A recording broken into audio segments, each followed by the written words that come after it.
Sección 1. Atención del paciente hospitalizado. Capítulo 6. Dolor y su tratamiento. Dolor. El dolor es el síntoma más común que lleva al paciente a solicitar atención médica. El tratamiento depende de la identificación de la causa, la resolución de sus factores desencadenantes y agravantes, y de la provisión de su alivio rápido siempre que sea posible. El dolor puede ser de origen somático, piel, articulaciones, músculos, visceral o neuropático, lesiones en nervios, tractos en la médula espinal o tálamo. En el cuadro 6.1 se resumen las características de cada variante. Cuadro 6.1. Características de los dolores somático y neuropático. Dolor somático. Casi siempre hay un estímulo nociceptivo evidente. Suele estar bien localizado, similar a otros dolores somáticos que el paciente haya experimentado. Se alivia con antiinflamatorios o analgésicos narcóticos. Dolor visceral. Por lo general se activa por inflamación. Dolor mal localizado, casi siempre referido, se relaciona con molestia inespecífica, como náusea o distensión. Se alivia con analgésicos narcóticos. Dolor neuropático sin estímulo nociceptivo evidente. Hay evidencia relacionada de daño nervioso, como disfunción sensitiva, debilidad inusual, distinto al dolor somático, a menudo con calidad lancinante o similar a una descarga eléctrica. Alivio parcial con analgésicos narcóticos, podría responder con antidepresivos o anticonvulsivos. Dolor neuropático. Definiciones. Neuralgia, dolor en la distribución de un solo nervio, como la neuralgia del trigémino. Disestesia, sensaciones anormales espontáneas y desagradables. Hiperalgesia e hiperestesia, respuestas exageradas a un estímulo nociceptivo o táctil, respectivamente. Alodinia, percepción de los estímulos mecánicos ligeros como dolorosos, como cuando la vibración induce una sensación de dolor. La disminución de la percepción del dolor se denomina hipoalgesia, y la ausencia de la misma, analgesia. Causalgia es el dolor ardoroso intenso continuo con límites mal definidos y que se acompaña de disfunción del sistema nervioso simpático, transpiración, cambios vasculares, cutáneos y capilares, distrofia simpática, que ocurre después de una lesión en un nervio periférico. La sensibilización se refiere al descenso del umbral para la activación de nociceptores primarios después de su estimulación repetida en tejidos dañados o inflamados. Participan los mediadores inflamatorios. La sensibilización contribuye a la hipersensibilidad, el dolorimiento y la hiperalgesia, como en la quemadura solar.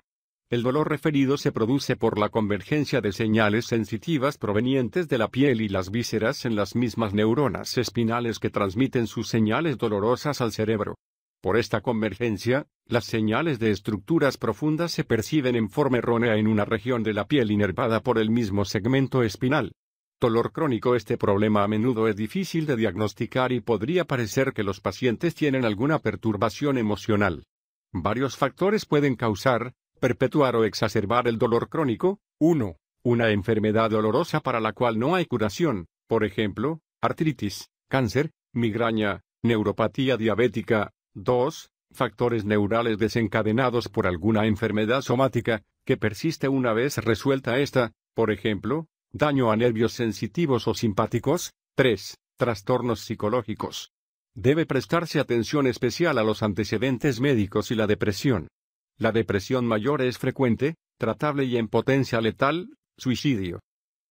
Fisiopatología, organización de las vías del dolor. Los estímulos sensitivos productores del dolor, nociceptivos, en la piel y las vísceras activan terminaciones nerviosas periféricas de neuronas aferentes primarias, que establecen sinapsis con neuronas de segundo orden en la médula espinal o el bulbo raquídeo. Fige.61.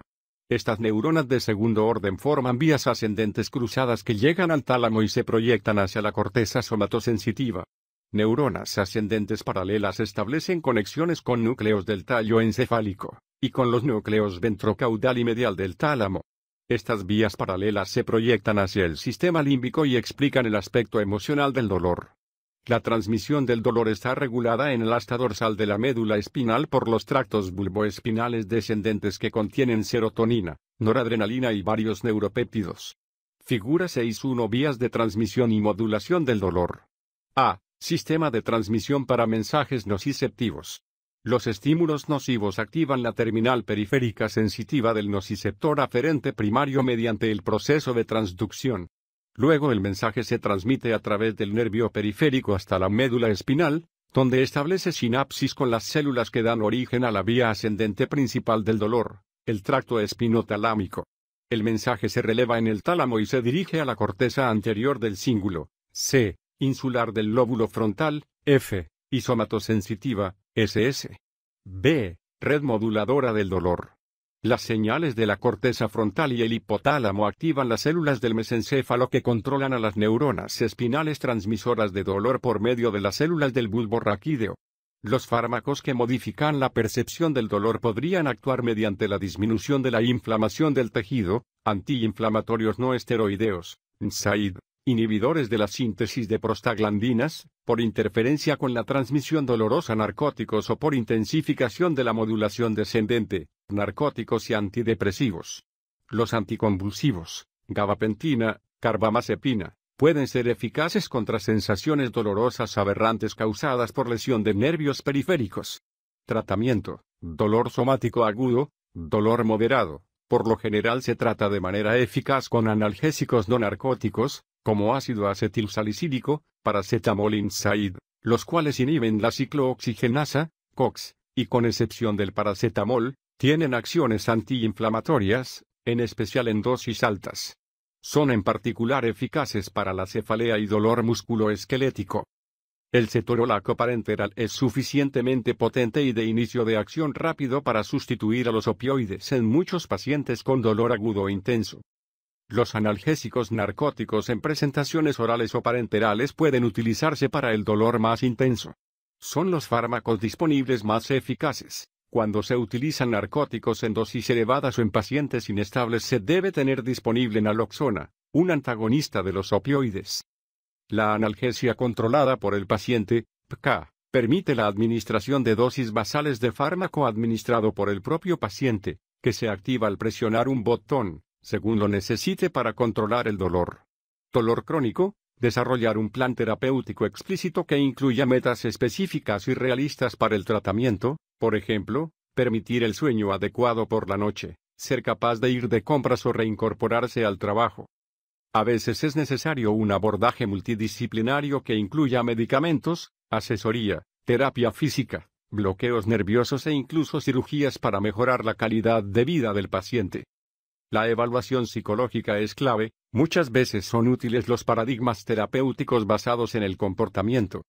Algunos individuos ameritan referencia a una clínica del dolor, en otros, el tratamiento farmacológico aislado brinda ayuda significativa.